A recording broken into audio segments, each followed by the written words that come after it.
Bueno, buenas noches. Es un gusto tenerlos aquí presentes.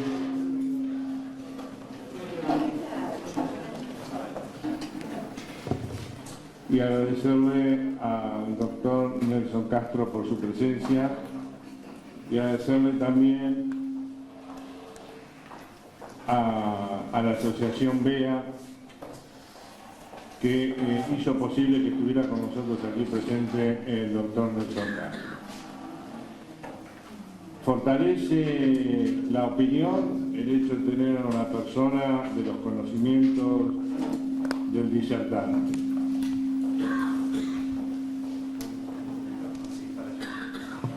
Ahí. Se oye mucho eco, no se entiende atrás. Bien, ahí. Ahí está bien. Ahí. Ahí. Ahí.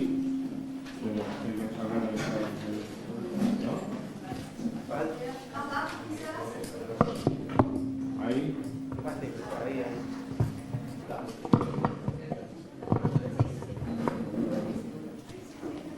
Bueno, buenas noches. ¿Escuchan bien? Sí. Bueno. Muchas gracias al Colegio de Martilleros, al presidente, aquí presente, Juan Carlos Icuche, y sobre todo la presencia de todos ustedes, porque sin ustedes nosotros en realidad no podemos continuar con esta tarea, así que nos hace muy bien la presencia de todos ustedes. Bueno, como asociación civil, nuestro fundamento es dar a conocer la Constitución, las leyes, los deberes y los derechos de los ciudadanos de la República Argentina. También presentar proyectos. Y justamente en esta oportunidad nos hemos reunido con una prestigiosa agrupación denominada Vecinos de Vicente López. Quien la preside es el arquitecto Víctor Bardesi. Y en esa oportunidad dijimos, bueno, vamos a presentar en la región metropolitana norte el derecho al acceso a la información, ya que este es un instrumento muy importante para la participación cívica. Porque nosotros realmente queremos concientizar a la gente que con nuestra participación podremos mejorar la calidad de las instituciones nacionales, provinciales y municipales. Al menos lo tenemos que intentar. El primer paso es intentarlo. Bueno, y sin más palabras, quiero presentar al doctor Nelson Castro, de cual, cuando compartí este tema con él, muy gustosamente dijo, sí, estoy con ustedes apoyándolos. Y cuando le dije, doctor, su currículum, su gran trayectoria, cómo la debo encabezar para presentarlo, me dijo, no, simplemente periodista. Bueno, esta es la humildad de los grandes, en realidad. Él tiene una gran trayectoria, él es médico, periodista de TN, de la red, y bueno, y me dijo que no diga nada más, cosa que ahora le paso el micrófono. Muchas gracias, doctor.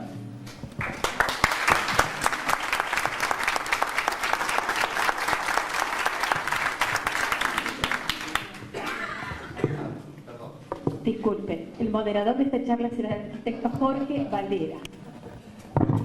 Queríamos transmitirle lo siguiente, nada más una faz práctica. Ustedes tienen un papelito que es consulta y otro evaluación. En la consulta le pedimos, cuando termine la conferencia del doctor Nelson Castro, que la realicen no muy larga, en letra de imprenta, porque yo voy a tener que leérsela y preguntarle al doctor, y a veces no lo leo y no quiero inventar. Así que quiero darles la mayor fidelidad a lo que ustedes presentan. Segundo, la encuesta la van a terminar cuando termine, se la entregarán a las personas que estarán en la puerta, en cual le van a decir que les gustó mucho, poquito, nada, o qué es lo que pretenderían ustedes. Y bueno, digan lo que sienten y lo que piensan, que son dos cosas que tienen que estar juntos. Y bueno, muchas gracias. Y ahora, doctor Castro, ahora sí. Bueno, muchísimas gracias. ¿Me escuchan bien todos? En el fondo, ¿me escuchan bien? Sí. Bien, muchísimas gracias a todos. Un gusto estar aquí y la conferencia yo la voy a hacer así. Voy a dar unos 20 minutos y después lo más importante es el tema de las preguntas y las respuestas. Porque tenemos hasta las 9, ¿cierto? ¿Sí? Bien. Así que me parece que lo más importante sería la vuelta porque esto genera una agenda interactiva que le da mayor interés y da cine mejor a la realidad de la cual ustedes forman parte. Sí. No sé cómo están ahí. ¿Cómo está ahí?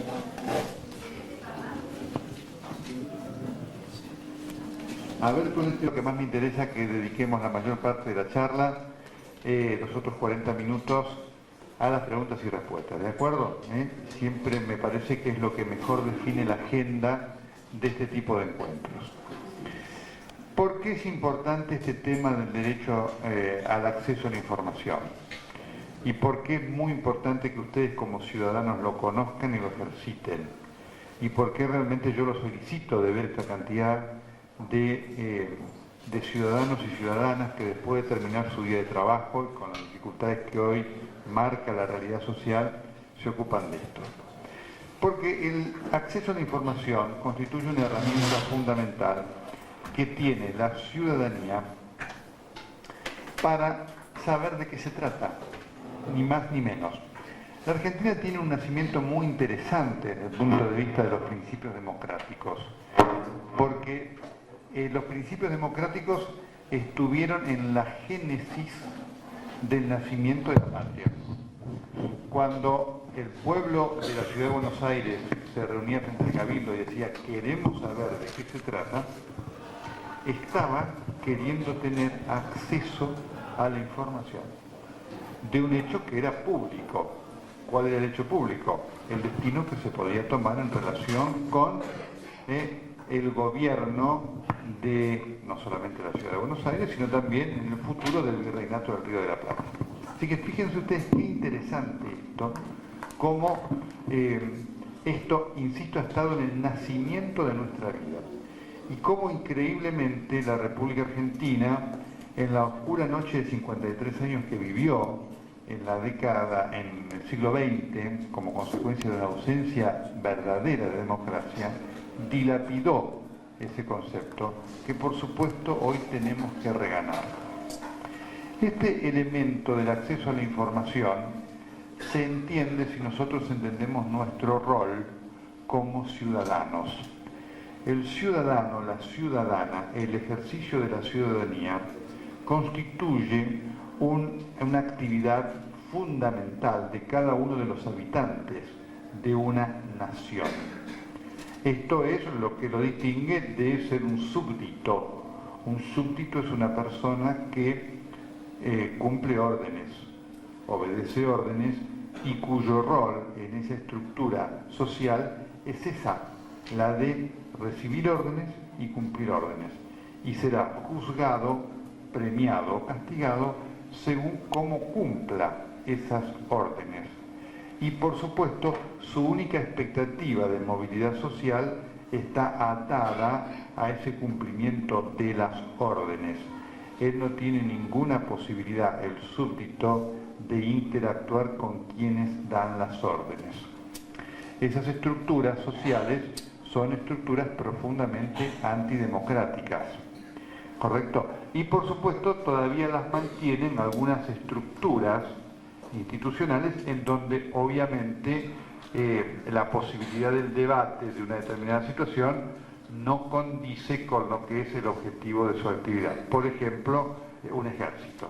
Un ejército, obviamente, la posibilidad de deliberación de cada una de las medidas es imposible porque lo hace antifuncional.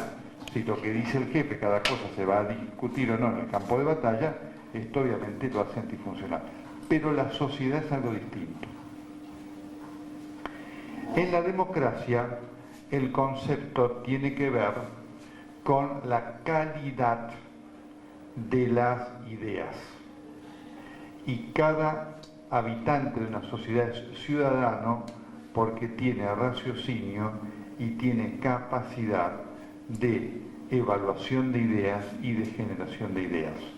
Por supuesto, no todos tienen esa misma capacidad, pero la sociedad debe generar las condiciones de igualdad de oportunidades para que cada uno pueda desarrollar al máximo sus capacidades. En este concepto, entonces, en esta valoración del rol del ciudadano, tiene sentido y tiene importancia este tema del acceso a la información. La Constitución, claramente nosotros tenemos como estructura política e institucional del país lo que se llama una democracia republicana, representativa y federal. Es representativa porque obviamente cada uno de los funcionarios legisladores, el presidente de la República, el gobernador, el intendente, bueno, son nuestros representantes, son nuestros mandatarios, nosotros somos los mandantes. Esto es muy importante tenerlo en cuenta porque cambia total y absolutamente el concepto de la relación con el poder. Y perdónenme, para muchos de ustedes, seguramente tal vez esto pueda parecer un poco hasta... quiero recordar este concepto, muchos de ustedes lo conocerán, tal vez algún otro no lo tiene asimilado, pero lo pongo como marco de donde partir para darnos cuenta cuál es el fuerte derecho que nosotros tenemos que ejercer en relación con esto y la fuerte razón jurídica que nos asiste. El funcionamiento de las estructuras del poder en la evolución institucional del mundo ha tergiversado las cosas. Nosotros nos creemos que el mandatario, el representante, eres la cúspide del poder y nosotros abajo estamos como súbditos. Esto es un concepto, es una realidad que hoy tenemos en muchos casos en la República Argentina y en otras partes del mundo también, pero en la República Argentina, como consecuencia de la falta de ejercicio ciudadano que durante muchos años, décadas tuvo la Argentina, tenemos todavía esta falta de concepto, es decir, la idea que el presidente de la República es el que tiene todo el poder, que nosotros somos súbditos, es al revés. Ellos, los legisladores, los concejales, los intendentes, los gobernadores, son mandatarios. Los mandantes somos nosotros. Cuando comprendemos este tema de que los mandantes somos nosotros, entonces, si este tema lo incorporamos como concepto cultural, que es muy importante esto que marco, como concepto cultural, y sin cultura no hay ciudadanía, entonces podemos comenzar a actuar utilizando todos los recursos que le brinda la democracia al ciudadano del común, que somos todos. Entonces, tenemos que trabajar fuertemente esto, porque hoy la idea que tiene el legislador, el concejal, el gobernador, y debe haber seguramente, y las hay, y las conozco, muchas excepciones, pero la idea que tienen muchos otros es que nosotros ciudadanos somos súbditos de la autoridad. Entonces, como somos súbditos, no tenemos la posibilidad de decidir sobre muchas cosas y o de conocer muchas cosas. Esto hay que cambiarlo. Esto es, yo diría, antinatural. No está en la esencia ni siquiera de la Constitución. Teniendo este concepto, entonces, tenemos que empezar a trabajar fuertemente en este tema del acceso al derecho a la información. ¿Por qué? Primero porque tenemos derecho.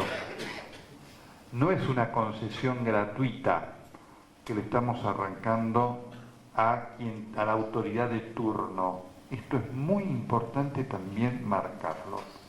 Es un derecho que tenemos. Hoy las cosas están invertidas. La autoridad de turno dice, no, voy a ver, ¿por qué querés el derecho a la información? No te lo puedo dar, voy a ver si yo decido dártelo. Es al revés. Este es un concepto erróneo que tenemos que nosotros trabajar. Nosotros, es un derecho dado para nosotros, el acceso a la información pública. ¿Cuál es la importancia de acceder a la información pública? hay una importancia, yo diría, instrumental y una importancia conceptual de base. La importancia instrumental está porque nosotros, por supuesto, teniendo conocimiento de los hechos que hacen al manejo de la cosa pública, podemos saber en qué se gasta nuestro dinero, en primera instancia, para lo cual tenemos derecho. Pero a su vez podemos conocer, fundamentalmente, cómo se atienden nuestras necesidades. Podemos conocer cuáles son los objetivos que debe tener o que tiene cualquier administración y si esos objetivos están de acuerdo con lo que son también nuestros objetivos.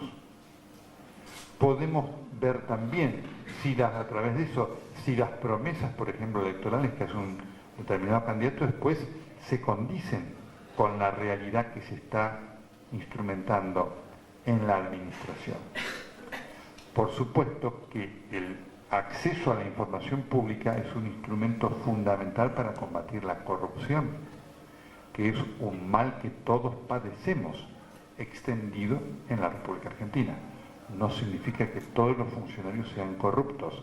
Hay muchos funcionarios honestos, pero todavía hay una trama de corrupción estructural muy fuerte en nuestro país. En todas partes del mundo, no es exclusiva de nosotros la corrupción. Y la única manera, la mejor manera de combatir a la corrupción es el acceder a la información. Cuando hay cosas ocultas, cuando hay nichos que escapan a la observación de la sociedad, por supuesto, esto favorece la corrupción. Esto es lo instrumental, pero les decía que tiene que ver el acceso a la información con una importancia conceptual. ¿Por qué? Porque de esta manera, efectivamente, cuando este concepto está incorporado en las sociedades y lo observan y lo ejercen en cuanto a su aplicación, mandatarios y mandantes, se genera una posibilidad de sociedad más democrática, en la cual las distancias entre el mandatario y el mandante se achican. Se produce entonces la posibilidad, ¿no es cierto?, de acercarse al ideal de una participación del ciudadano en la toma de decisiones, sobre todo en la toma de decisiones de aquellos asuntos fundamentales a la sociedad. Tiene a su vez un mecanismo formativo docente. ¿Por qué? Porque esto va a generar seguramente ciudadanos con mejor calidad ciudadana y dirigentes con mayor y mejor concepto de ciudadanía. Los dirigentes que hoy tenemos son productos de nuestra sociedad. Entonces tenemos que evaluar en qué está fallando nuestra sociedad, que genera muchos de los pésimos dirigentes que tenemos. También genera muy buenos, pero genera muchos malos. Esto tenemos que analizarlo nosotros, porque salen de aquí, no nos lo impone nadie. Entonces, el acceso a la información, como nos permite ejercicio democrático, nos permite empezar a formarnos a nosotros como ciudadanos. Y de esa ciudadanía va a salir la dirigencia. Hay un concepto a su vez muy importante, o un hecho muy importante, que permite el acceso a la información. Porque por supuesto, uno va a decir, bueno, a ver Nelson, hay cosas que pueden ser en el Estado secretas. Efectivamente, son muy pocas. Son muy pocas. Pero nosotros tenemos todavía un largo camino para desarrollar, porque cuando uno observa las sociedades sajonas, y esto no es solamente el producto del estudio, sino de la vivencia. Yo viví 2 años y medio en los Estados Unidos, en todos los Estados Unidos, y es un buen ejemplo para tomar en cuenta, porque ahí uno observa que la mayor parte del accionar del ciudadano está dedicado a lo que se llama, a veces, el derecho consuetudinario, a lo que nos pasa todos los días. porque el ciudadano entiende que de lo que pasa en su comunidad depende la mayor parte de su vida. La vida de ustedes, la vida de la vida mía depende sí de lo que pasa en la presidencia de la nación, pero hay muchas cosas que pasan aquí, alrededor nuestro, en nuestro barrio, en nuestra ciudad, que no necesariamente dependen de lo que decida el presidente de la República, depende de lo que se decida en el entorno nuestro. Y si ese entorno nosotros lo modificamos, nuestra calidad de vida mejora sustancialmente. Entonces, nosotros tenemos que regalar ese concepto. En Argentina la idea es que, en fin, vamos a interactuar para ver si le pagamos o no al Fondo Monetario Internacional. Esas cosas son poco probables que tengan una influencia muy importante del accionar nuestro como ciudadano. Y en realidad va a depender que el que está en el poder vea cómo lo hace o no, según lo que esté pasando en la base de la cultura ciudadana que se ejerce en el entorno. Pero por supuesto ustedes aquí, en este entorno, pueden ver qué pasa con la limpieza de la ciudad, qué pasa con el estado de las calles, qué pasa con el alumbrado público, qué pasa con la situación socioeconómico-laboral en el lugar donde están. ¿Qué pueden hacer en pos de lo que ustedes conozcan para mejorar eso? Porque de la mejoría de la comunidad va a vivir mejor cada uno de ustedes.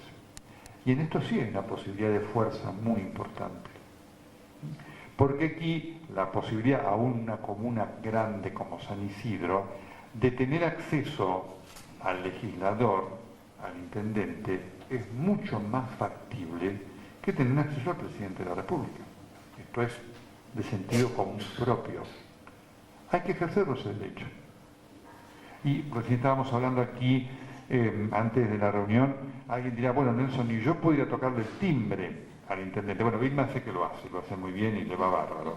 Pero puede ser que uno diga, no, mire, el intendente no puede atender a 300.000, está claro.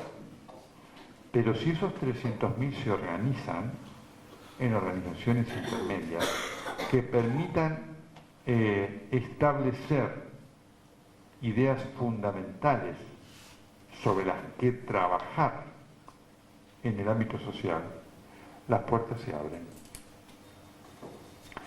Obviamente, para ustedes poder trabajar, es muy importante el conocimiento. El conocimiento es elemental. Hoy el conocimiento es el elemento más requerido por todo el mundo. Es donde más plata se invierte. Ahí bien que se invierte, ¿no es cierto? Se gasta en armas, pero donde más se invierte es en el conocimiento. El acceso hoy al conocimiento genera ventajas, genera mayores posibilidades. Y esto también se da en el tema público.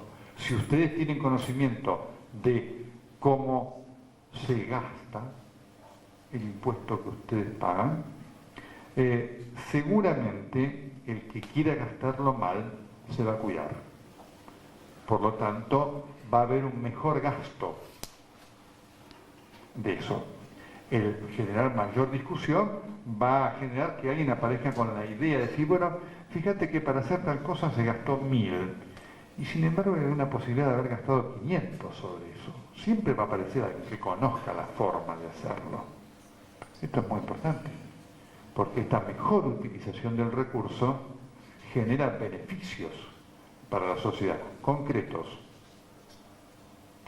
Obviamente, además, el conocer de lo que está pasando en la administración pública permite evaluar la calidad del representante.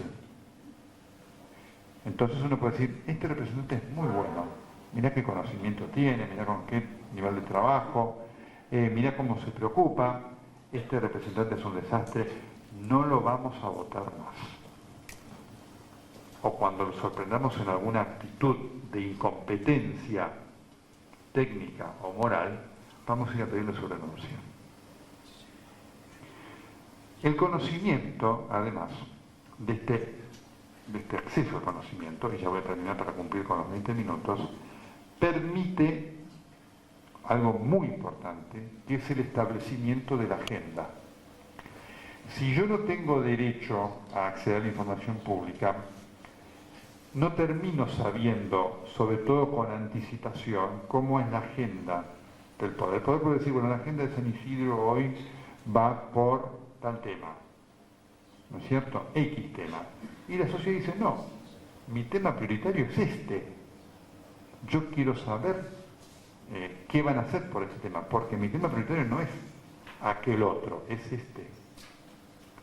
Si yo tengo acceso a todo el cuerpo de ordenanzas con los cuales se trabaja y demás, si puedo conocer inclusive lo que está pasando en las comisiones y demás, del Consejo Deliberante, en las reuniones de gabinete, en lo que se trata como agenda, puede saber por dónde va el poder y si ese poder tiene en su agenda mi agenda.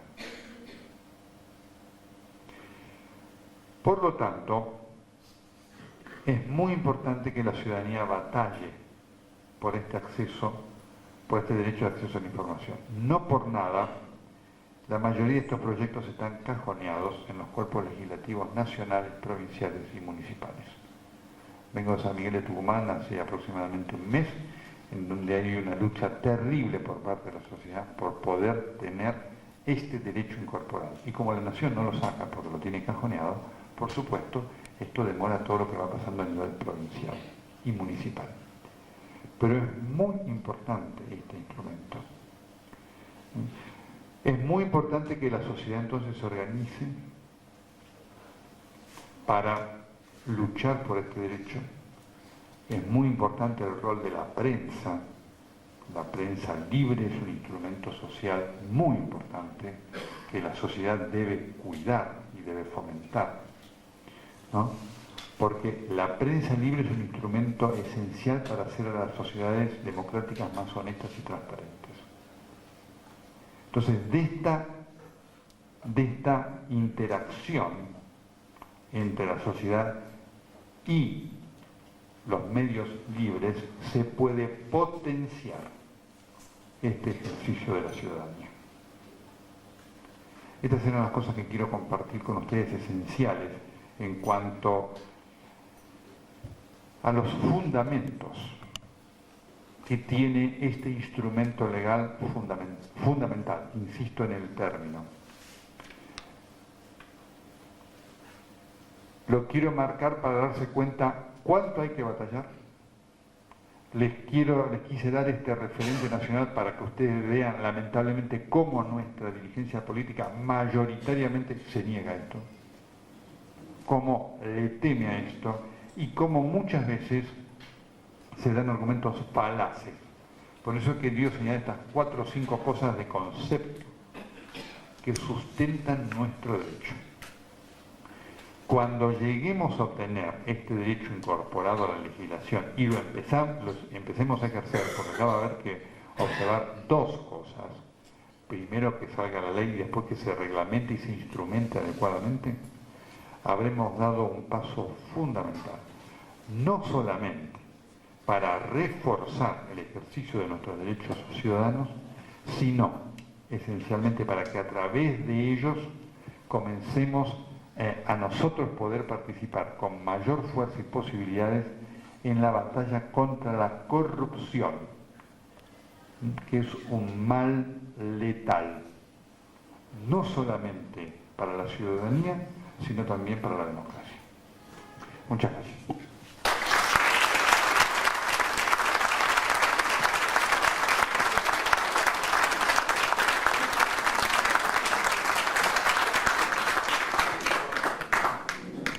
Muchas gracias, doctor Nelson Castro.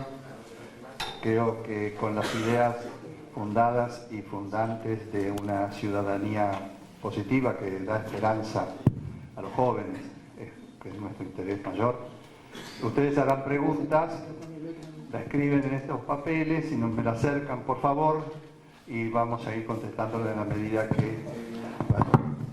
Sí.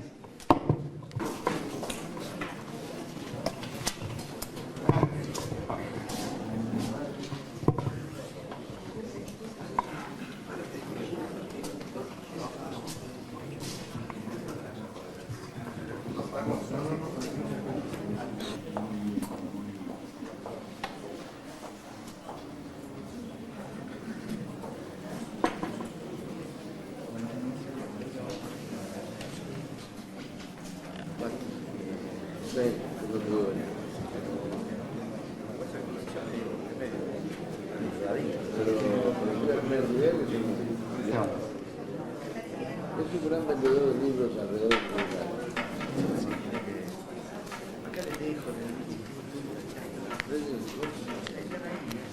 Ahí están todos los modelos. En la papeleta de consulta dijimos su nombre, no su nombre y apellido. No, esto quiere decir porque evidentemente como uno lleva una costumbre de poner el nombre y el apellido. ¿Cree usted que la prensa no informa objetivamente? ¿Cómo va? ¿Escuchan bien ahora con este? Sí, ¿no? Bueno, hay de todo en la prensa. Así como hay falencias en estamentos de la sociedad, también hay fallas en la prensa. Y hay prensa honesta y hay prensa deshonesta. Y me parece que es muy importante que la sociedad esté atento a esto, porque obviamente la prensa deshonesta constituye no solamente un ejercicio antiético de la profesión, sino que puede influenciar negativamente el desarrollo de los hechos de una sociedad. Dicho esto, digo, en la prensa hay dos, para la prensa, para nosotros los periodistas, dos funciones. Una es la de informar. En el de informar hay posibilidad de ser lo más objetivo posible. Siempre el 100% es difícil, pero uno cuando ve un hecho, acá en esta reunión podemos decir, ¿tiene problemas para escucharnos? Vamos a ver si mejor. Cuando hay un hecho, podemos decir, bueno, aquí estamos en este salón, el Colegio de Martilleros, y hay tantas personas y demás, ¿no es cierto? Esto es un hecho. Y sobre todo después, cada uno puede opinar, puede decir, bueno, la charla me pareció muy mala, muy buena, regular, esto, aquello. Bien, entonces, en la opinión la prensa siempre es subjetiva. En la información, cuando se actúa con honestidad, se puede describir un hecho tal como es.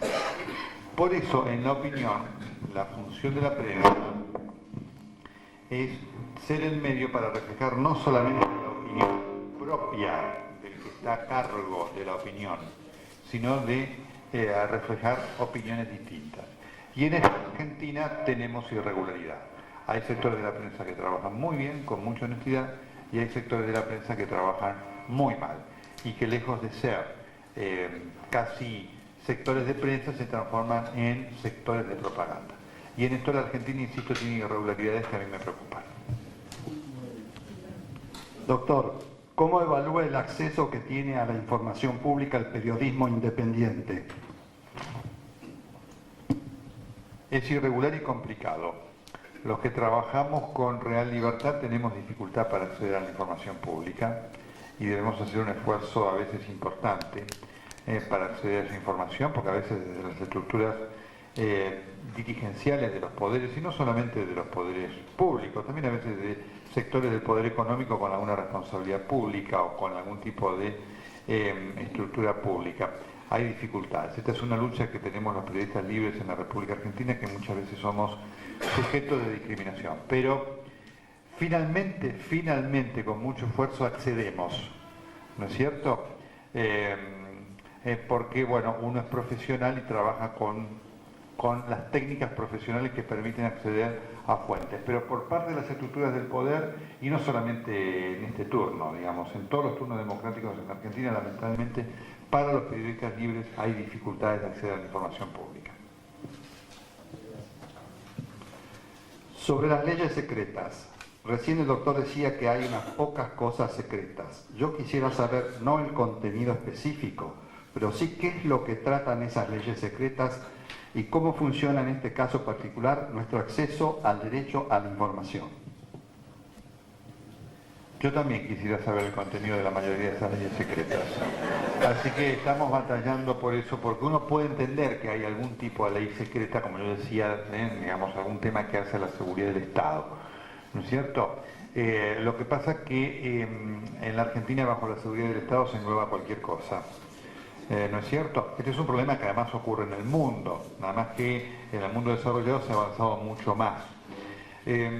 Porque además de estas leyes secretas debería tener un conocimiento muy adecuado del Congreso y a veces ni siquiera lo tiene realmente. Y a veces dentro de las leyes secretas se dan leyes realmente absurdas, ¿no es cierto? Porque uno dice, ¿qué puede tener de secreto tal o cual cosa? pero esto también es una batalla fuerte que tenemos que llevar adelante. Tenemos que tener la batalla por este tema de la ley secreta, tenemos que tener el tema de la declaración jurada de los legisladores y los funcionarios del gobierno, cosa que todavía no tenemos que tener acceso a ver cuánto se gasta en la campaña, quiénes son los que dan fondos. Hay muchas cosas que todavía permanecen en calidad de secreto y que son inquietantes. ¿Cuáles son las cosas secretas sobre las cuales el Poder Municipal puede reservarse la información? Bueno, yo diría que son muy pocas. Son muy pocas. El Poder Municipal no ejerce inteligencia sobre la seguridad nacional. Realmente. Así que la verdad que me costaría encontrar, puede ser que por algún tema hoy como la seguridad es un hecho tan importante, bueno, tareas por supuesto que hagan al manejo de la inteligencia conducente a obtener información que permita combatir el delito, uno entiende que debe ser de un nivel restringido, no es para estar publicando y estar dando en la radio tal o cual cosa que se está haciendo en cuanto al seguimiento al delito. Fuera de eso, realmente a mí, así a primera mano, de repente alguien dice, bueno, tal cosa, bueno, puede ser un capítulo muy específico, de primera mano. Fuera de eso, hoy no se me ocurre así, groseramente, qué cosa puede tener o puede investir el valor de secreto para un gobierno municipal. ¿Dónde dice que no se puede acceder a los expedientes? Si es así, ¿por qué hace falta otra ley? Bueno, yo por supuesto no soy conocedor, venía hablando con el arquitecto de los 28.000 leyes que tiene el país. Pero en ninguna parte dice que no se pueda acceder a un expediente público, ¿correcto? Lo que pasa es que, como esto, en la Argentina ustedes saben que, donde a veces lo absurdo es lo normal, lo que en mucha otra legislación, y aquí hay jueces y hombres de derecho que son más versados que yo, y dicen, bueno, lo que una norma no prohíbe taxativamente o no lo menciona, no está prohibido. En la Argentina funciona al revés, si no lo menciona está prohibido. Esto tenemos que cambiarlo. ¿Puede hablarse de libre acceso a la información pública en una provincia cuya constitución no fue reformada según la Constitución Nacional? Bueno, por supuesto que no, pero les digo, para que se sientan contentos, que también la Constitución Nacional ha sido reformada y ustedes ven que esto no ha salido. Sí, así que digo, no crean que porque el recurso constitucional no lo incluye, o no ha sido modificado para incluirlo, esto los aleja o les impide a ustedes ciudadanos bregar por este acceso a la información pública, porque esto está en la esencia de la Constitución democrática de la sociedad argentina. Así que marco esto porque, insisto, en las constituciones que está incluido tampoco se ha reglamentado y hoy este instrumento no existe. La Constitución que prevé todo lo necesario para la vida del ciudadano, ¿por qué no prevé el derecho a la información? ¿Será que no es conveniente para los gobernantes? Bueno, en realidad lo que está ocurriendo es que este es un concepto paradojal, ¿no? Por eso yo hablo del pueblo, quiere saber de qué se trata desde el año 1810 y a la consideración de nosotros como ciudadanos surge ahora. No fue tema del constituyente en el año 1994, porque además es un tema de nuestra cultura dirigencial. Para nuestra cultura dirigencial, política de todos los partidos, a nivel nacional por lo menos, este tema del acceso a la información es como un privilegio que nos dan a nosotros. Por eso no estuvo contemplada dentro de la Constitución Nacional como un tema de gran trabajo. ¿Correcto? Y después, por supuesto, se dan otras cosas. Cuando hay una campaña electoral, todos los candidatos dicen que están de acuerdo con esto. Terminó la campaña y el candidato ganó y de esto se olvidó. Hablando de miedos, acá hay una pregunta. No dice el nombre, La pregunta dice así: ¿qué hacer cuando la gente tiene miedo a acceder a la información? ¿Miedo a ponerse en riesgo? ¿Miedos a recibir amenazas? Yo entiendo los miedos, porque hay elementos que abonan ese miedo. Si nosotros nos dejamos vencer por el miedo, estamos fritos. Por eso es muy importante que la sociedad se organice, porque por supuesto el ciudadano individual, ese ciudadano puede ser sujeto de represalias cuando quiere ir a pedir por ese tipo de derechos. Cuando la sociedad se organiza, no. Por eso es tan importante este tema, esto que ustedes están realizando hoy, esta organización BEA y tantas otras que pudieran haber. Es muy importante que el ciudadano se organice. Las organizaciones intermedias, profesionales, no profesionales, tienen un rol fundamental para efectivamente proteger al ciudadano de ser sujeto de alguna actitud de represalia por parte del poder. Así que el miedo se combate con la organización del ciudadano y las organizaciones intermedias constituyen un instrumento fundamental para combatir estos miedos.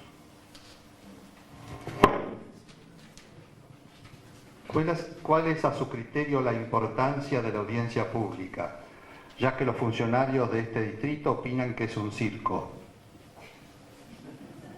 Bueno, si se hace como algunas audiencias, yo no he visto las audiencias públicas de aquí, ¿correcto? Así que, pero por supuesto si se hacen como las audiencias públicas que hubo la vez pasada por el tema de las concesiones, con el tema del aumento de las tarifas, eso es un circo público. Esas audiencias no sirven, ¿no es cierto? Las audiencias sirven cuando efectivamente el ciudadano puede exponer sus posiciones y hay debate. Y hay debate. O sea, el ciudadano expone sus posiciones, hay quien contesta y hay debate. No es que el ciudadano dice A, el que está ahí dice B y todo sigue igual, porque entonces es un circo.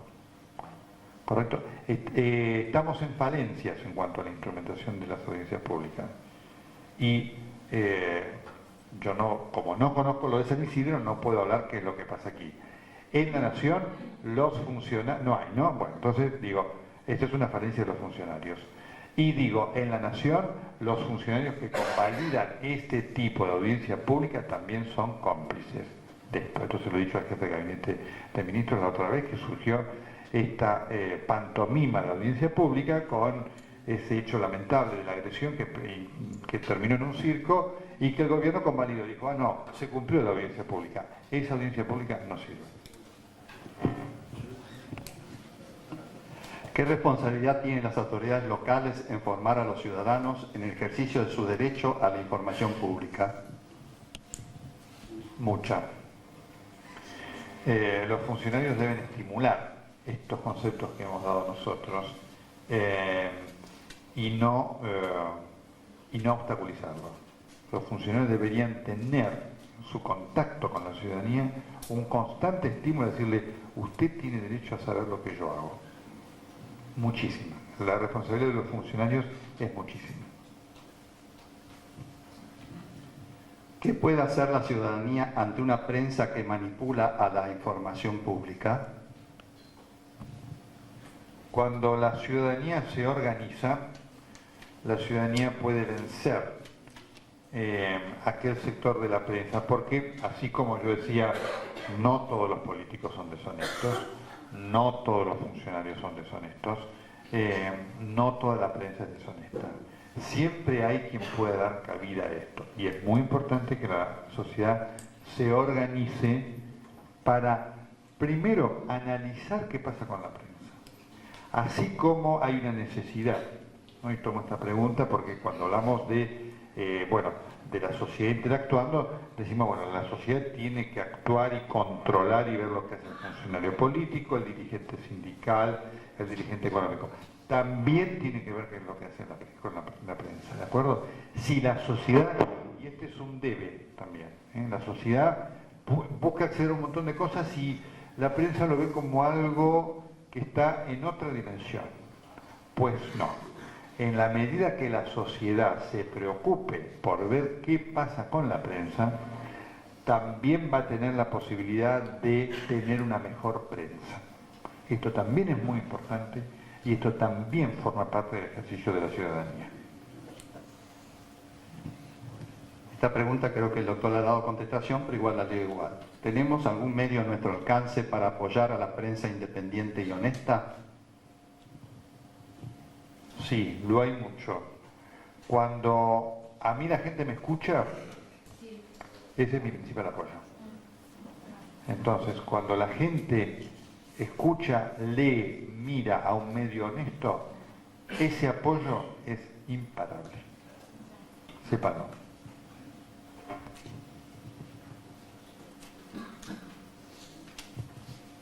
Además de presionar a la sociedad civil a través de diferentes fundaciones, por ejemplo, CIPEC.org, donde la página tiene un site para dicha presión, que es la media sanción que falta porque a fin de este periodo de ordinarias en el Congreso Nacional el proyecto de ley perderá estado parlamentario.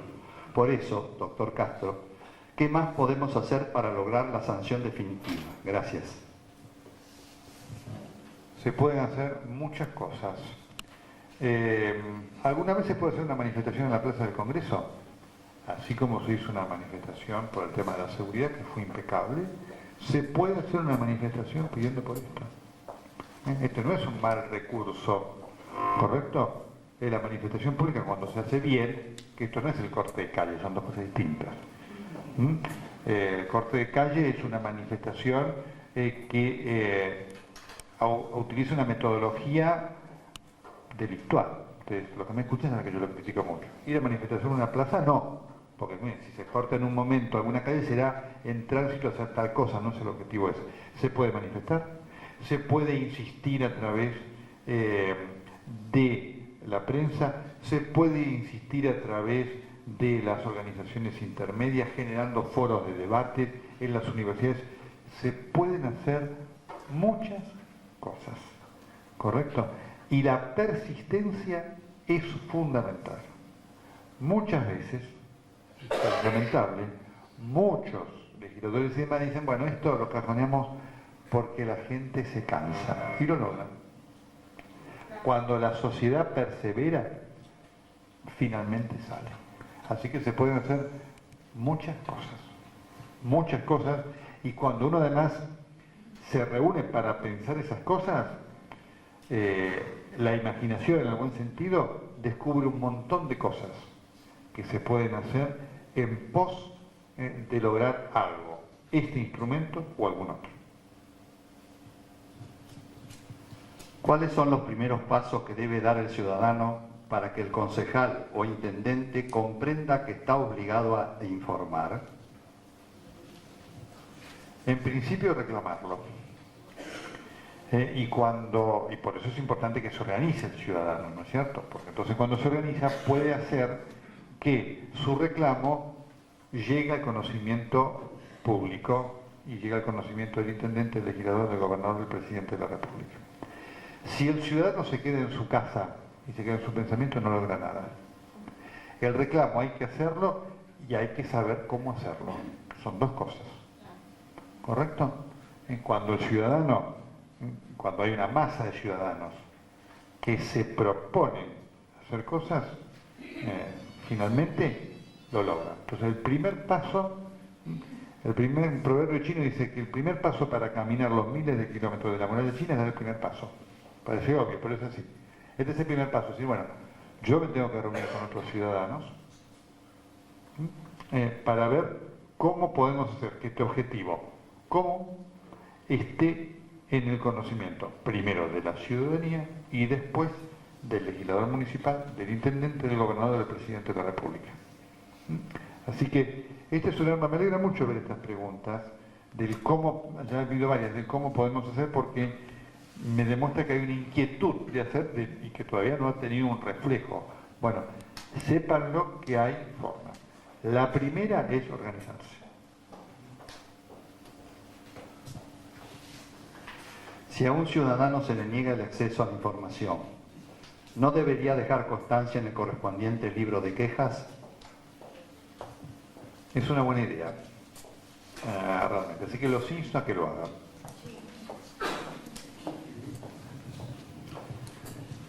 Instalado hoy el concepto de mandante y representante de forma errónea, ¿qué instrumentos concretos tenemos los ciudadanos para revertir la situación?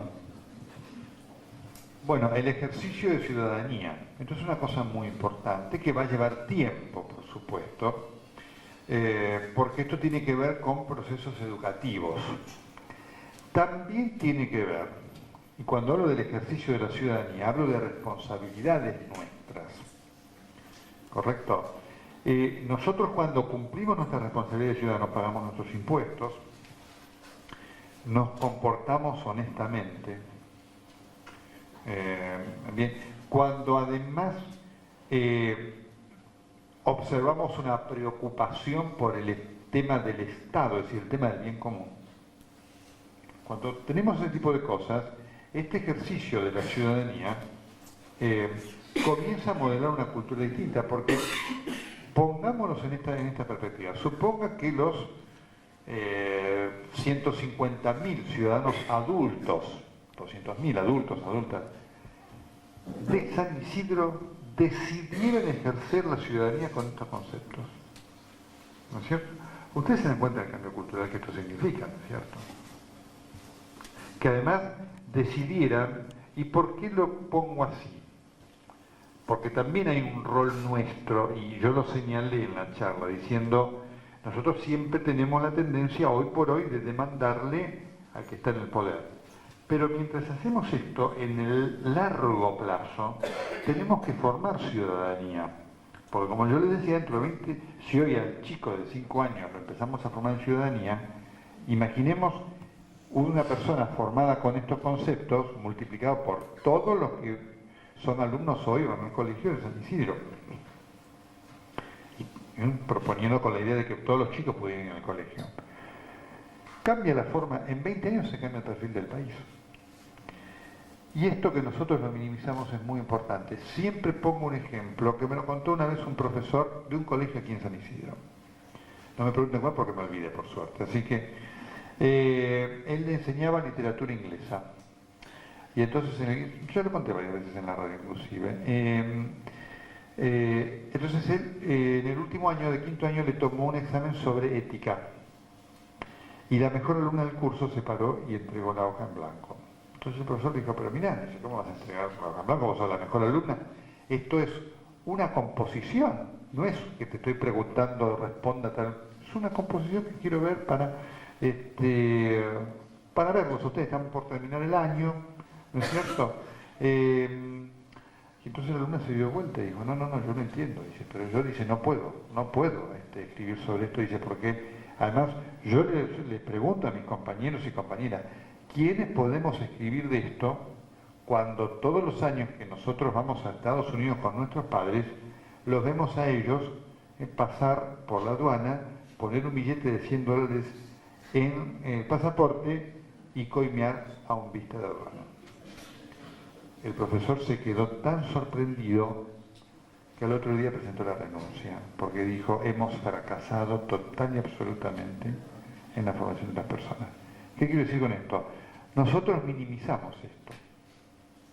Sin embargo, es fundamental. ¿Correcto? Y la honestidad constituye una barrera cuando la honestidad está asumida por toda una sociedad. El funcionario que viola la ley tiene poco lugar. Probablemente porque si, digamos, vamos al modelo teórico, si en una sociedad todos han tenido este concepto de honestidad, seguramente el que sea elegido va a ser uno de esa sociedad que tenga esos conceptos. Pero si viniera uno que no los tuviera, ante la mayoría de las convicciones de la sociedad, no podría finalmente más que actuar en la dirección que esa sociedad le demanda. Por eso es muy importante el ejercicio de ciudadanía, no es un dato menor. Y es un dato que se lo tenemos que inculcar a los chicos, nosotros. Nos toca a nosotros, que lamentablemente venimos de una generación que no hemos tenido ese ejemplo, porque en el país, digamos, del 30 al 53 el concepto de ciudadanía se borró. Hoy lo estamos regalando. Y lo estamos regalando bastante bien, pero tenemos que avanzar mucho más. Porque siempre digo que en el 2001 la debacle del país no la salvó ni Duhalde ni nadie. La salvó la ciudadanía. La salvamos nosotros. En otras circunstancias, aquí hubiera habido un golpe de Estado letal y mortal. La ciudadanía, con todas las cosas que nos faltan, dijo, no, vamos a protestar, vamos a sacar las cacerolas, vamos a hacer esto, hasta vamos a hacer los cortes de calle que tienen este componente de ilegalidad dentro de la democracia. Entonces, quiero que nos demos este valor para que entendamos que podemos.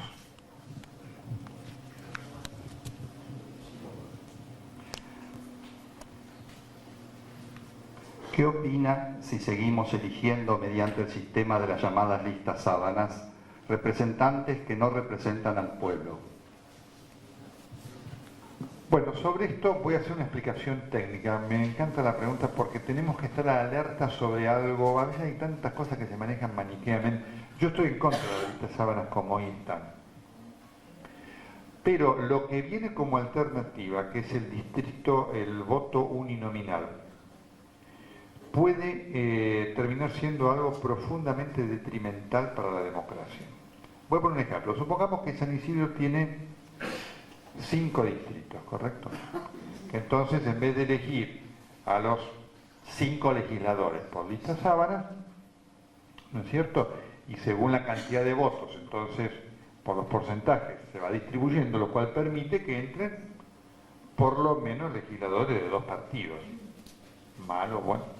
Por lo menos tenemos una posibilidad de representación, ¿no es cierto?, en la cual el que ganó no tiene poder absoluto. Con el distrito uninominal puede ocurrir que como se elige por distrito y el que ganó el distrito se lleva toda la banca de ese distrito, en los 5 distritos gana el legislador del mismo partido. A lo mejor ganó en cada distrito por un voto de diferencia. Entonces a lo mejor la elección terminó 100 a 95. Ustedes dicen, qué elección reñida, y esto debería generar una representación política muy pareja en el Consejo Deliberante. Sin embargo, como en cada distrito ganó de un solo partido, ese Consejo Deliberante puede estar compuesto por 5 legisladores del mismo partido.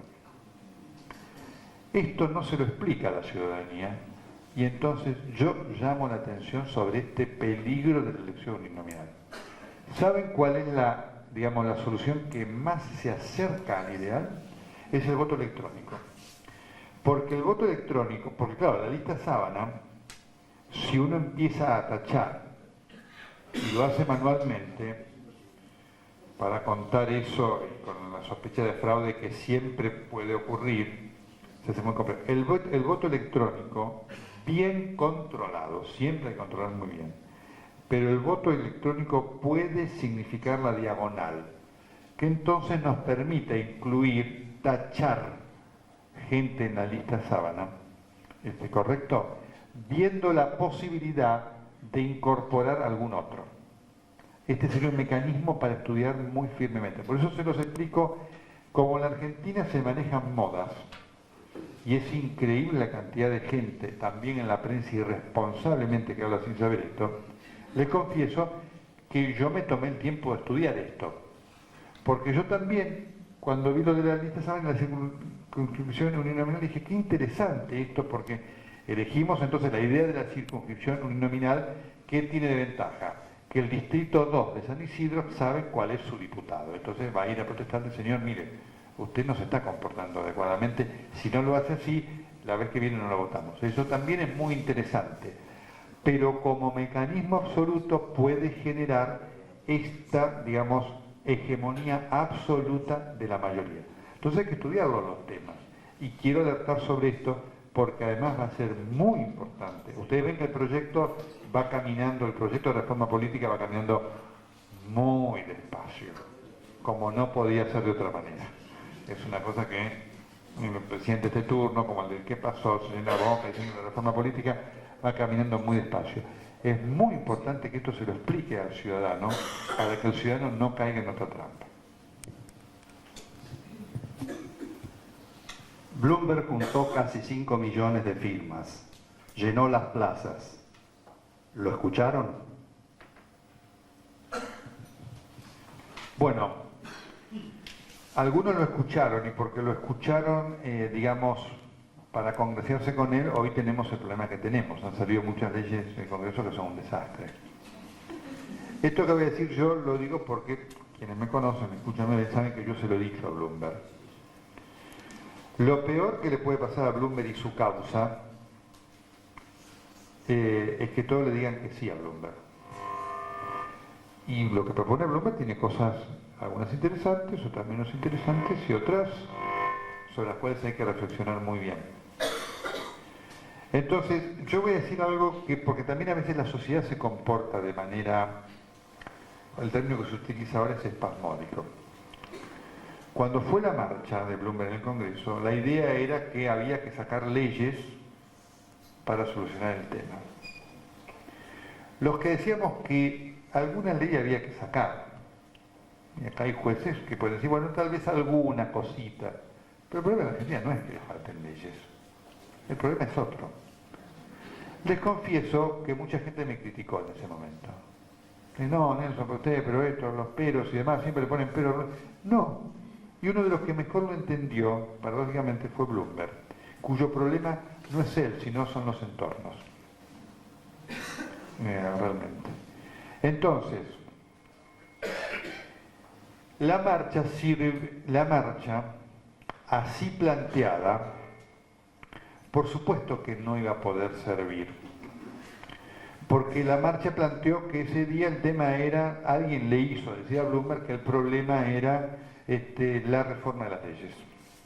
Y después estaba un problema de la policía, que esto, que aquello, pero menor, el tema era la reforma de las leyes. Entonces, ¿qué hicieron los diputados nacionales? Empezaron a sacar las leyes. Y entonces, si uno lo ve desde ese punto de vista, dice, sí, sirvió. Porque si yo le digo que de lo que pidió Bloomberg, en general, salvo alguna cosita, las leyes salieron. Entonces había que hablar con Bloomberg para decirle, no, miren, es muy importante saber qué se va a pedir para después actuar en consecuencia. ¿Correcto? Y este es el problema que la sociedad debe comprender. Porque además, si nosotros tenemos la idea que un problema tan... Por eso yo marqué hoy una palabra, que la marqué 2 veces, que es la perseverancia. Si nosotros tenemos la idea que un problema tan complejo como el de la falta de seguridad, más allá de lo que puedan ser esta autoridad o la que se soluciona así, estamos equivocados.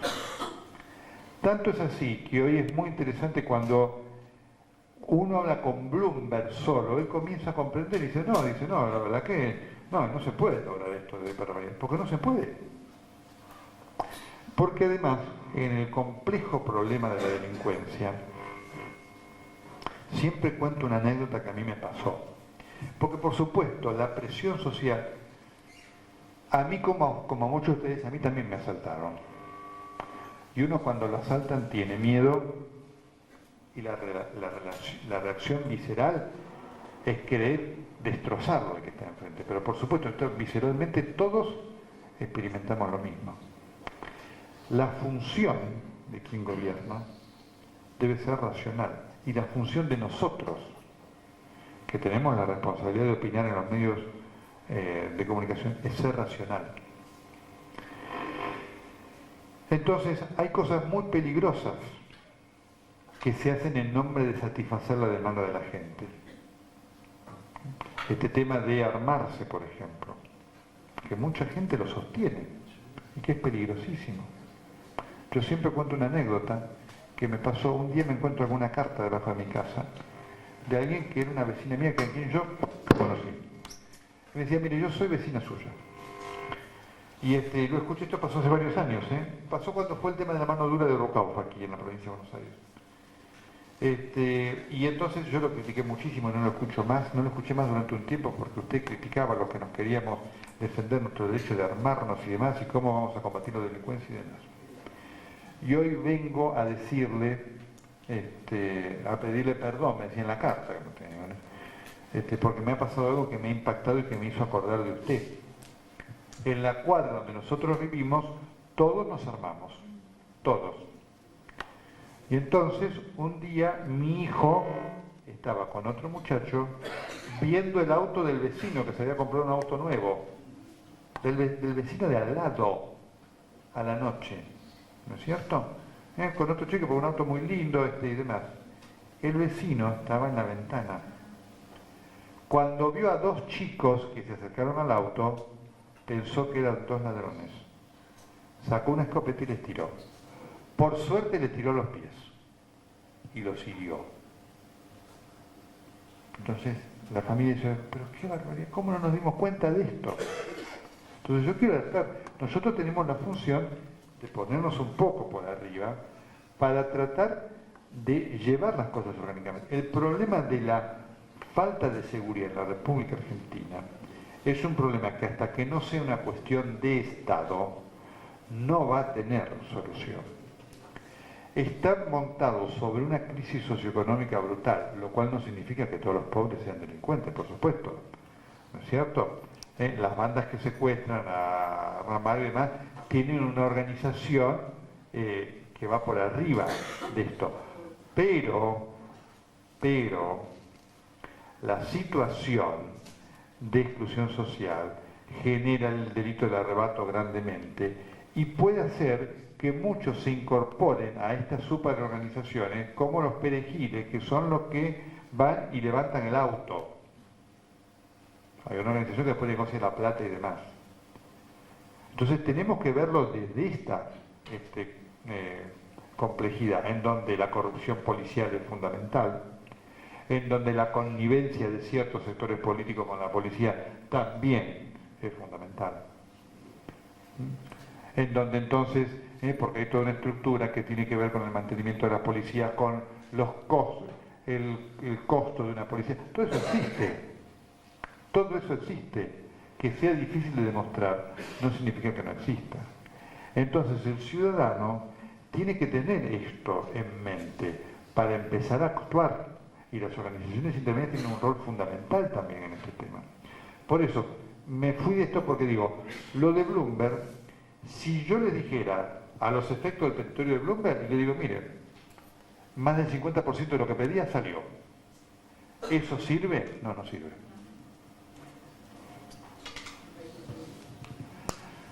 ¿Cómo se puede acceder a la información de justicia ante la injusticia de los cortes de calles por los piqueteros? Bueno, es un tema muy difícil, por supuesto. El tema de los piqueteros, que además hay que conocerlo muy bien, porque los que están cortando grandemente son más provocadores que piqueteros. Hay cosas muy interesantes en los movimientos piqueteros, debo decírselo, que lamentablemente estos que están saliendo, que persiguen un objetivo de provocación, estos que están saliendo no permiten observar. Hay dentro de los piqueteros aquellos que trabajan con honestidad, tratando de ver cómo pueden ayudar a gente que no tiene nada. A estos grupos los perjudican totalmente, porque estos grupos lo que buscan son beneficios políticos. Castel, Pistrol y demás no buscan el interés del que no tiene nada. Los que no tienen nada se han dado cuenta que cortando se alejan de la sociedad y que para ellos es muy importante la sociedad en cuanto a los que les puede ayudar concretamente y en cuanto a los que los puede ayudar en su reclamo. Estos que están cortando lo que buscan es un beneficio político. Yo coincido con el gobierno que lo peor que se puede hacer es reprimirlo. Si ustedes dirán, Nelson, ¿y cómo hacemos? Es una buena pregunta, porque no es fácil la solución. Pero lo mejor para ellos hoy sería encontrar una víctima, se los digo. Encontrar una víctima para Castells y demás es hoy hacerse dueño del movimiento político piquetero. En esto yo creo que el gobierno lo tiene bien estudiado y está actuando porque también la tendencia de decir, no, esto es... A mí también me ha agarrado un piquete en la calle. Pero lo que están buscando es ser victimizados. ¿Correcto? Por lo tanto, hay aquellos que dicen, no, Nelson, y es verdad, es muy difícil de manejar el problema. La mejor solución no aparece, pero si hay algo que no hay que hacer, es victimizarlo. Un muerto, con la torpeza que tienen las estructuras policiales para manejar esto, significa hoy transformar a Castells en un mártir. Es lo peor que nos podría pasar. Esta es una pregunta con dos pasos, ¿no? Esto lo agrego yo. El primer paso hace una descripción para tomar un valor de comparación. El segundo es la pregunta. Primer paso. Según una entrevista televisiva, el gobernador Neuquén manifestó que su provincia estaría en condiciones de abastecer tanto a Chile como al resto de la Argentina. Preguntado por la inversión de una cifra de alrededor de 600 millones. Acá viene la pregunta. Tengo cierto conocimiento sobre un depósito de 600 millones en un país externo. ¿Dónde están y a nombre de quién están? Bueno, obviamente se refiere al depósito del gobernador de Santa Cruz en este momento a Kirchner. Bueno, esto es un tema que yo también lo estoy buscando, así que ya somos dos. Realmente, y estamos trabajando fuertemente en esto y ya vamos a estar con alguna información prontamente. Estamos buscando una entrevista con el gobernador de Santa Cruz sobre esto para exigir precisiones, ¿no es cierto? Así que este es un tema también oscuro, que hay inclusive algunos que también están investigando, ¿sí? Y esto debe transparentarse. Yo creo que vamos a tener novedades al respecto sobre esto. Nosotros estamos trabajando en esto y también nos cuesta porque, digamos, el gobierno de Santa Cruz nadie quiere responder sobre estas cosas, ¿no? Pero es un tema que nosotros lo tenemos perfectamente en agenda. Nuestros legisladores deben entregar sus declaraciones juradas sobre su patrimonio antes de asumir.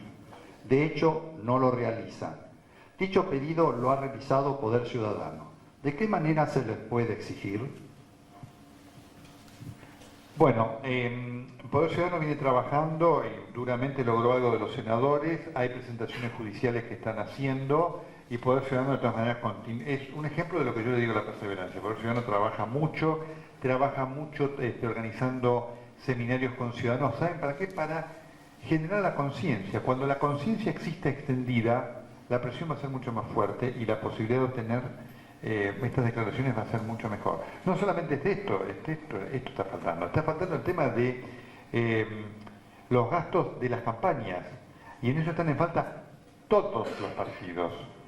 Kirchner, Menem, López Murphy, todos están en falta en relación a esto. Así que hay un largo camino para hacer, pero ya algo se va consiguiendo. Ya el Senado algunas cosas declaró. Ya algunos de los funcionarios del gobierno algunas cosas declararon. ¿Correcto? Es un largo camino, pero este es el ejemplo de lo que es la perseverancia. Hace 3 años hubiera sido impensado poder obtener siquiera lo que se está obteniendo. En la provincia de Buenos Aires, por la Constitución reformada en el año 94, se establecen derechos civiles. Artículo 12. Todas las personas en la provincia gozan, entre otros, de los siguientes derechos. Punto 4. A la información y a la comunicación. Esta disposición constitucional parece ignorarla la mayoría de los funcionarios públicos, especialmente en San Isidro. La pregunta que podemos efectuar es qué actos administrativos o legales debemos llevar a cabo para que se cumpla la Constitución provincial. Por supuesto que la justicia constituye un paso muy importante. Hay que hacer las presentaciones judiciales obviamente correspondientes porque es algo que está en el texto constitucional. Y junto con esto, le repito, ya lo dije, ¿no? Está el accionar de todos los días, porque la justicia también tiene sus tiempos y los jueces también tienen sus límites, pero está en la justicia. Esto en la justicia es algo que debe cumplirse, ¿correcto? Junto con esto está el trabajo de todos los días con los funcionarios. Seguramente ustedes conocen, porque los legisladores son de acá, así que alguno conoce siempre a alguien. Bien, así que este es un tema que hay que trabajar organizadamente con la presión de la perseverancia de todos los días, al margen del recurso judicial que se puede hacer perfectamente porque está contenido dentro de los textos. Ustedes saben que de todas maneras acá hay un problema en la Argentina. No siempre lo que jueces probos y honestos dictaminan se cumple. Así como hay jueces no probos y no honestos, que los hay, hay jueces probos y honestos. Y no es la primera vez que un juez probo y honesto dictamina algo que quien está en el poder no cumple sin sentencia, históricamente, ¿eh? Históricamente. ¿De acuerdo? Así que este también es un comportamiento que tenemos que revertir en la Argentina.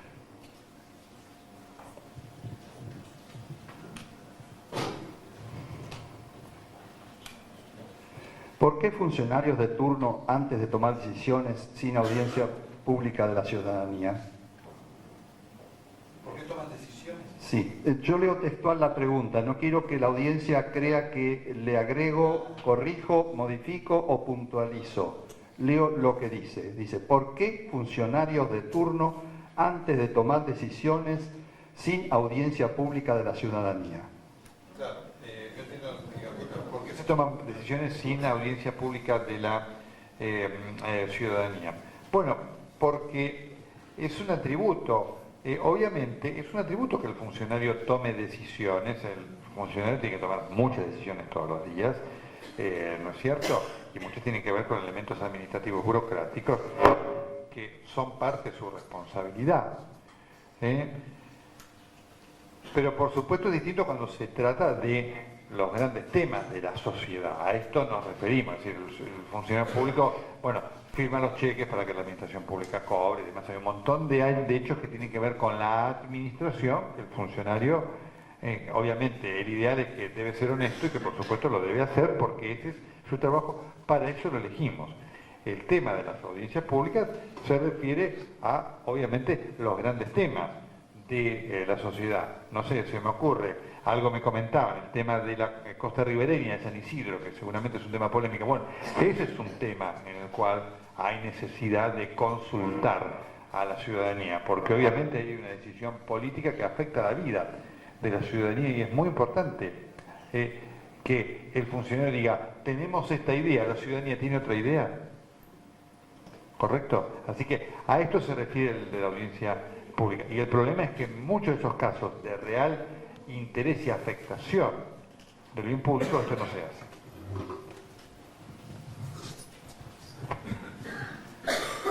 ¿El gobierno es responsable del cuidado del ambiente? Sí, pero no solo el gobierno. También nosotros, los ciudadanos, las empresas, digamos, tienen responsabilidades. El gobierno tiene la función de controlar que esto se cuide y de hacer las cosas que dependan de él para que se cuide, ¿correcto? Pero también el ambiente depende de lo que hagamos nosotros como ciudadanos. Puede estar, pongo un ejemplo, puede estar la mejor ordenanza diciendo no tire papeles al suelo y nosotros tiramos. Por supuesto, quiero decir esto porque es imposible un nivel de controlar a cada ciudadano lo que hace. Debería haber tanto funcionarios como ciudadanos. Entonces, yo también en esto, en el ambiente, nosotros los ciudadanos tenemos mucho por hacer. Y en general, los argentinos somos malos cuidadores de nuestro ambiente. Esto también nosotros tenemos que observarlo autocríticamente y tenemos que modificarlo. Esta pregunta continúa la anterior. ¿Cómo las implementamos en la práctica? Con educación y conducta. Y esto sí que pasa por nosotros. Esto pasa grandemente. Porque si nosotros lo hacemos, pero por supuesto que primero el ambiente va a mejorar muchísimo. Y esto nos va a permitir, obviamente, ir con un respaldo, yo diría, moral mucho más fuerte para decir, señores, yo cumplan ustedes. ¿Correcto? Así que este es un tema muy profundo, porque también se sobreentiende que si todos cumplimos, estará en la función del poder gente que también cumple y se encarga de hacer cumplir. ¿Qué opina sobre el modelo actual de la escuela pública con referencia a la información de los alumnos que los alumnos requieren? Bueno, estamos, no voy a decir ninguna novedad, en una crisis. Yo creo que en esto, lamentablemente, la reforma educativa ha sido un desastre, porque la reforma educativa persiguió un objetivo político electoral. ¿Cuál era el objetivo político electoral? Mostrar estadísticas donde los chicos terminaban el colegio secundario. No importaba cómo, por eso docentes muy buenos tenían enormes problemas cuando los presionaban para que los chicos pasaran. Y por eso se hicieron programas en donde los chicos no tenían en los últimos años ni matemática, ni esto, ni aquello, así después se ve lo que sale. Entonces, la escuela pública dentro de esto ha sufrido muchísimo, y la escuela pública se ha transformado, lamentablemente en muchos casos, no todas, porque hay escuelas públicas en donde la comunidad la ha sostenido muy bien. La escuela pública se ha transformado en un elemento más de desigualdad. La escuela, que era un instrumento fundamental para generar la igualdad en Argentina, y por eso la Argentina tuvo un patrón diferente al del resto de Latinoamérica, sin con esto ser despectivo ni nada por el estilo, pero la Argentina fue un país diferente de Latinoamérica. La Argentina se ha venido latinoamericanizando, esto tampoco es despectivo, sino que es una descripción objetiva de la realidad. Y la escuela, lamentablemente, ha sido empujada en esta crisis. Y hoy tenemos entonces distintos tipos de escuelas. Hay escuela de primer nivel, escuela de segundo nivel, escuela de tercer nivel, escuela de cuarto nivel. Y aquel que puede manda a sus chicos a una escuela privada. La escuela privada también es corresponsable de esto, porque dentro de escuelas privadas hay escuelas privadas de primer nivel y escuelas privadas que son negocios y son de quinta. No porque sea malo que una escuela privada sea rentable, pero sino que hay escuelas privadas en donde lo que privó ha sido el negocio. Entonces tenemos un verdadero problema, tenemos que trabajar muchísimo con esto, hay que trabajar con los planes educativos, obviamente con la crisis social también contenida, porque obviamente un chico que no come, mándele usted a la escuela a aprender, ¿no es cierto? Y hay que generar las condiciones sociales para que los maestros, sobre todo en las escuelas más carecientes, no tengan que ser asistentes sociales, dando de comer a los chicos, sino que se puedan dedicar a instruir a los chicos. La escuela, la educación es instrucción y formación, ¿correcto? Y hay que reganar ese rol para la escuela pública. Cuando la escuela pública está dedicada a lo asistencial, por supuesto, pierde este objetivo, y esto hoy lo vemos.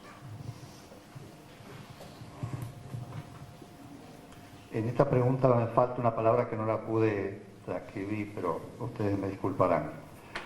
Mi pregunta, muy sencilla, con respecto a Estado y salud y prevención, ¿por qué tan alejados los intentos con respecto a los ancianos y discapacitados, faltantes de geriátricos oficiales para su permanente atención digna? Los esvaitos, no sé, este es el tema que... Los desvalidos son hoy los funcionarios de turno que gobiernan a su antojo sin la participación ciudadana. No veo la pregunta. Yo entiendo que me está preguntando, bueno, ¿por qué hay una situación obviamente de abandono, ¿no es cierto? En el tema de educación y salud, sobre todo con discapacitados y con nuestros viejos. Bueno, yo le debo decir varias cosas, ¿no? Al margen de la falencia del Estado, también hay una actitud discriminatoria que hay ciertos sectores sociales que la Argentina tiene y que tenemos que asumir como tal, ¿no? Porque reglamentaciones también hay muchas, después el cumplimiento es escaso. Por ejemplo, en la legislación argentina está que deben incorporarse a la fuerza de trabajo aproximadamente un 5 o 6% de personas con capacidades diferentes, lo cual es bajísimo, pero ya significa algo. Y sin embargo no se cumple. Y alguien me decía el otro día, y usted sabe, dice Nelson, uno de los más interesados en que esto no se cumpla son los sindicatos, porque no quieren tener este personal incorporado en sus obras sociales. Con los ancianos también pasa lo mismo. Hay legislación en abundancia, sin embargo vaya a ver usted después cómo se cumple, porque también la sociedad, parte de la sociedad, destina hoy a los ancianos a un lugar cada vez más periférico, aun cuando eso, porque uno acepta a lo mejor la internación de aquel anciano que tiene una enfermedad que lo hace inmanejable en la casa, esto es entendible, pero ustedes van a veces a los geriátricos, esto yo lo recuerdo con mi experiencia médica, de gente que podría estar perfectamente en condiciones de vivir en un ambiente familiar, y sin embargo hay sectores de las familias que ya lo tienen como un elemento descartable. Entonces, también yo aquí, por supuesto que después tenemos todo el tema de lo que ha significado el PAMI. El PAMI es una caja de corrupción terrible y todavía está por verse si esto se puede solucionar o no, ¿no es cierto? Entonces, también aquí hay necesidad. Este sería un tema en el cual las organizaciones y la sociedad debería comenzar a avanzar. No solamente los organismos de jubilados, la sociedad toda, ¿no es cierto? Y ha quedado vedado ahí para organismos de jubilados, algunos de los cuales han sido sometidos a la utilización política, y ustedes ven que pasa uno, pasa otro, pasa el otro, y siempre están los barrios nuevos, aquello y demás. haciendo su negocio. Esto también va a cambiar el día que la sociedad, no solamente los jubilados, la sociedad toda empiece a involucrarse en el tema. Faltan solo dos preguntas. ¿Cómo revertir la falta de representatividad de las minorías en el Consejo Deliberante?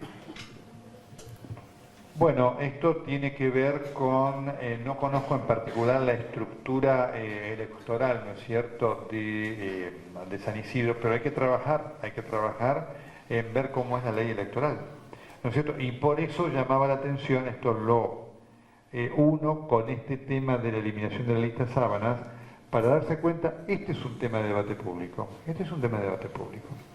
realmente. Este es un tema muy interesante de debate público, cómo mejorar el nivel de representatividad, ¿no es cierto?, de la ciudadanía. Por supuesto que esto después también tiene que ver con el comportamiento electoral de cada sociedad, ¿no es cierto? Es decir, uno puede, el mejor sistema, por supuesto, para acercarse a una representativa de la sociedad es el mecanismo proporcional, no hay duda, ¿correcto? Tanto porcentaje obtengo, bueno, del 100%, si yo tengo el 38%, me quedaré con el 38% de las bancas, el que tenga el 25, el 25 y así sucesivamente. Ahora, a veces ocurre que no entra el sistema DONT, y entonces en el sistema DONT, con alguna modificación o no, existe lo que se llama que la primera minoría se lleva a la 2/3 parte, la segunda minoría el tercio restante y los demás se quedan afuera. Esto entonces, por eso, la representación proporcional es la mejor. Ahora, después hay que ver cómo vota la sociedad también, ¿no es cierto? Porque a lo mejor existiendo representación proporcional, la sociedad vota un día de forma tal que alguien obtiene el 92% de los votos. Y esto ocurre. Y son errores que cometen las sociedades, lo cual no invalida el voto. Yo quiero marcar esto claramente, porque, digamos, las sociedades se equivocan. La sociedad argentina en el 95, una parte mayoritaria lo eligió Menem. 50% obtuvo, 50% para un presidente que tuvo una reelección es altísimo, ¿correcto? Y después otra parte lo eligió de la Rúa. Las sociedades se equivocan, la mayoría o la minoría no tiene que ver con la razón, pero es el sistema como está, ¿correcto? Es el sistema y sistema perfecto no existe. El mejor es la democracia. Pero marco esto, las sociedades también muchas veces convalidan cosas. Hoy, digamos, hay una parte de la sociedad argentina que convalidó el modelo del menemismo que hoy lo repudia. ¿No es cierto? Es decir, hay quienes siempre lo repudian, pero hay una parte que en aquel momento lo convalidó y hoy lo repudia. Bueno, forma parte de las experiencias humanas. Y de esto, hasta el momento, no hay instrumento o legislación que nos resguarde.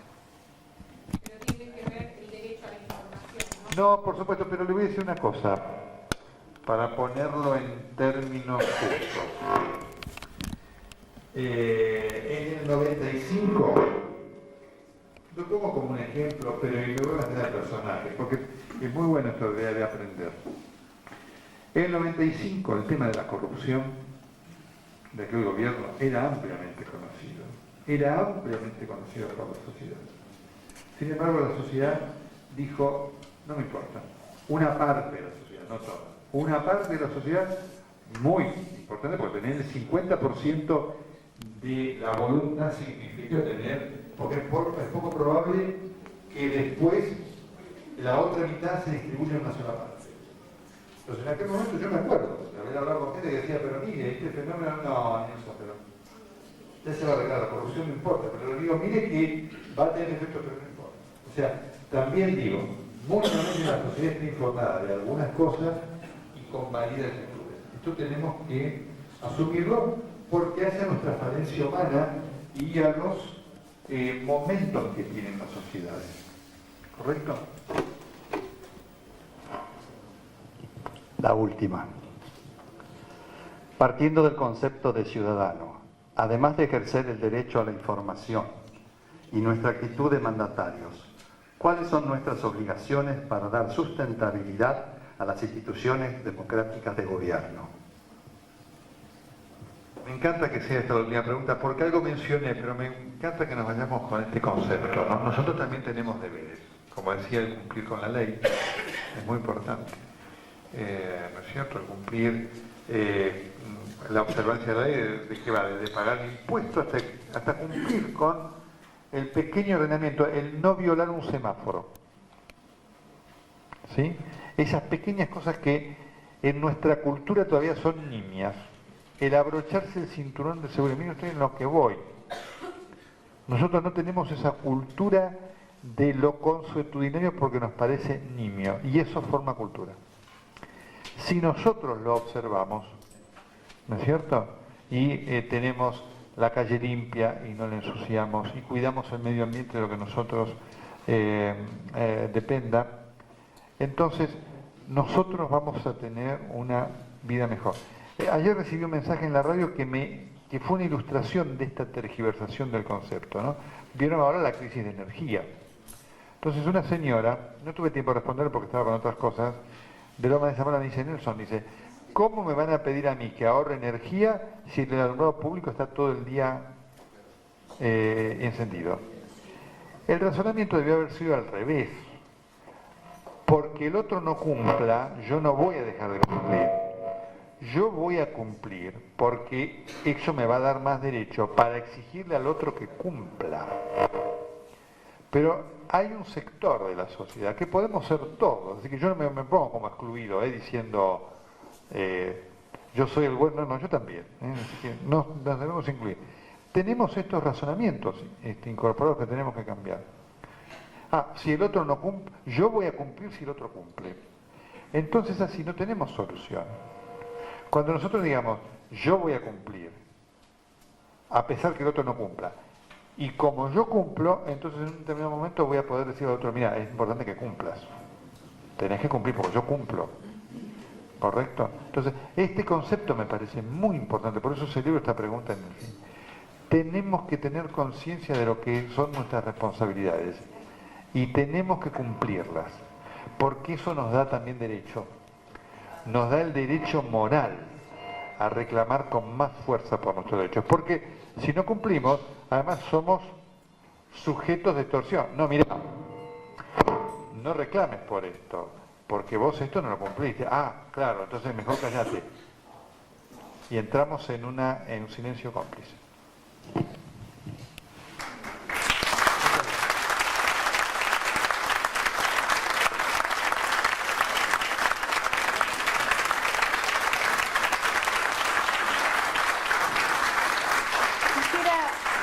Permiten, por favor, que pase el presidente de la agrupación Vecinos de Vicente López, Víctor Bardesi, por favor. Sí.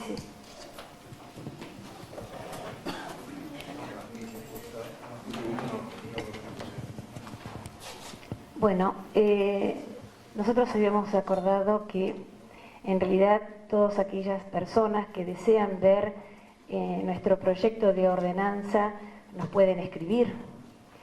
Entonces dijimos, en principio, si el doctor Nelson Castro lo haría, de hecho lo hizo, así que ya tenemos nuestra primera cartita de apoyo para presentarla en los 4 municipios donde hemos presentado nuestro proyecto de ordenanza.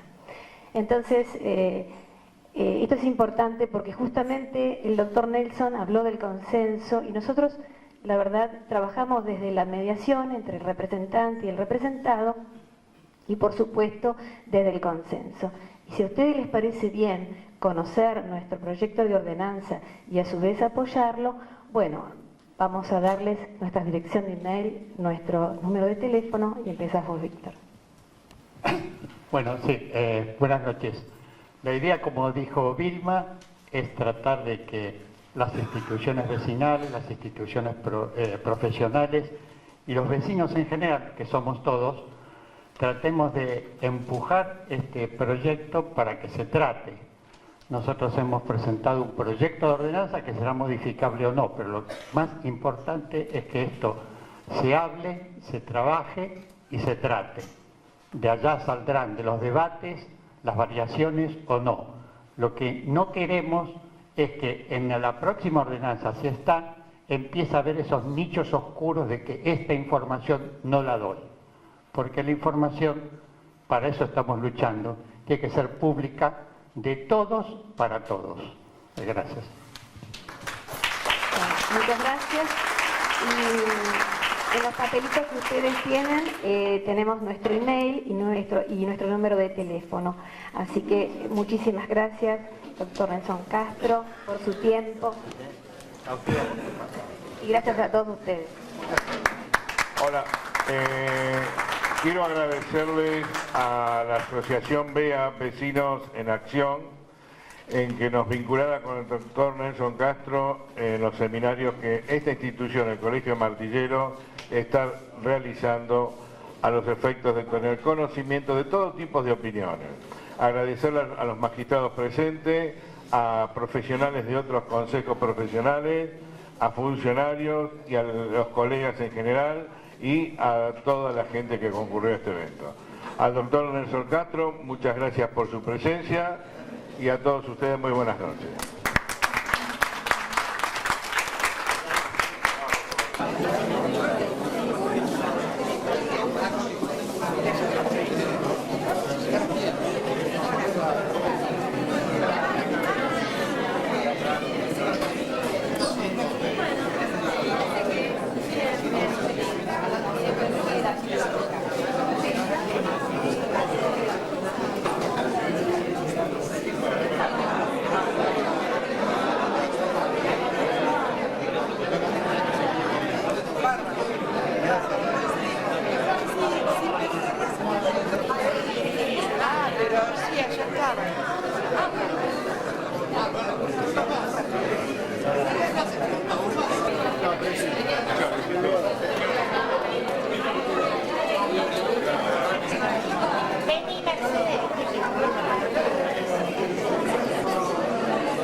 Este movimiento vecinal de vecinos en acción